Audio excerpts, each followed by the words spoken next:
Welcome back and welcome to episode 6, Finish.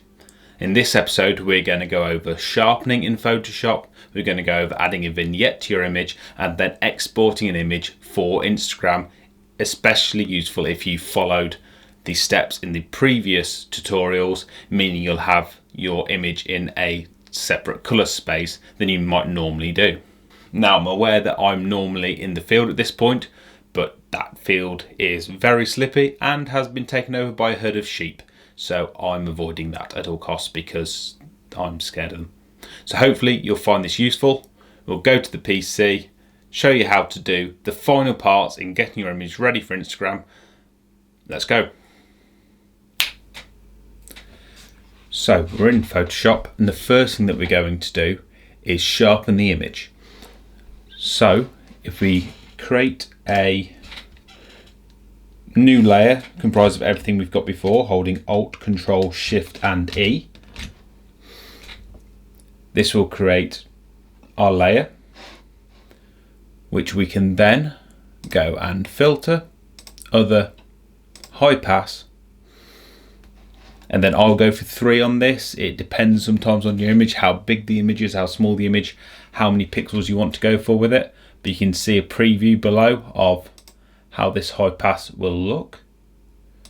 So I'm going to go for 3 pixels on this one. And then all you do is go on to blending modes, select overlay, and you can see there's quite a bit of difference in the sharpness, especially if we zoom in on some of the houses. You can see with it off and then with it on, quite how much of a difference that does make. But then, because it can be slightly over the top, I'm going to set it down to 75% opacity for that layer. And you still get all the sharpness, but it doesn't look quite as over the top and dramatic. And that's as simple as it is to add a sharpening layer in Photoshop. Now the final thing that I'm going to do is add a vignette. So I'm going to create another layer with everything in it. So that's Alt, Control, Shift, E. And we've got this here. Now what we're going to do with this is go Filter, Camera Raw Filter. Now there are 2 ways of doing this in Photoshop using the Camera Raw Filter. Either you can use the built-in vignette function, or you can create your own vignette with the Radial adjustment tool. The first one I'll show you is the built-in vignette tool. So if you come across to Effects on the right, here you can add the amount of vignettes, how heavy it is. You can add the midpoint, so whether it's further in or further out. You can also add the roundness, so this will be the shape of the vignette, and the feather, so how smooth the transition is between the vignette and the non-vignette area of the image.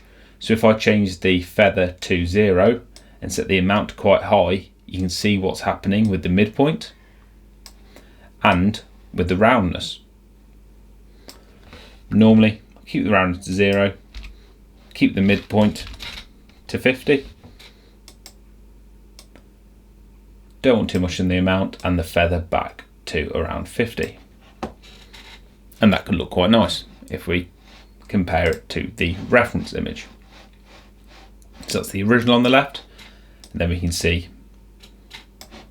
with our vignette on the right.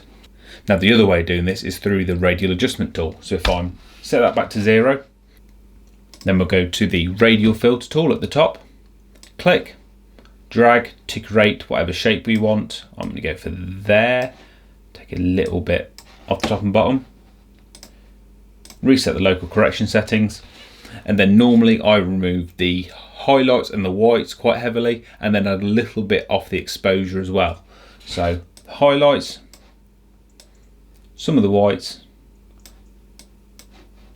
a tiny bit on the exposure. And as we can see there, it's much darker around the outsides. And again, you have a feather option, but I'm going to leave that at about 50. You need to make sure you've got the effect tick for outside, because it can in Photoshop change to inside and then you're adding a weird inverse feather. Keep it to outside, press OK. And then that's the vignette effect on the image. With all that done, finally we're going to export the image ready for Instagram or to go on any website. this could be slightly different than if you're printing the image. If you're printing, you can just save this as a JPEG, for example. But if you followed the process that I've gone through so far and exported as a PSD with Adobe RGB or ProPhoto RGB color space, you'll need to do this as an export as opposed to a save. Otherwise, the colors will look really weird once you add them to a site such as Instagram. So we'll go up to the top left, File, Export, Export as. Then you get the dialog box come up. Get for JPEG, copyright and contact info, embed color profile. And then in terms of size for the image, you can leave it as it is and upload it that way. You can drop it down to a minimum of 1080 pixels width, and then that'll automatically adjust the height. There's some debate over what quality to upload to Instagram in order to get the best quality without having to upload the full file size. Some people say that's 3000 pixels wide is the sweet spot, because then Instagram can compress and the image looks better, as opposed to going to a smaller image where it's compressing less data and it can look a little bit pixely or grainy. For most images, you can go for 1080, 1350, press export, and save that as you'd like. So that's the image ready and done, ready to export and put wherever you like. I'd like to thank everyone for watching this series. I've had some really nice comments. That's been nice to do, and thank you for bearing with some of the monotone instructions and dodgy video footage editing. I'm learning. That was the whole point of this. I feel like I've learned a lot. If there's any questions you have after this tutorial, drop me a message on Instagram at willbymatt, or message my website on mattwilby.co.uk.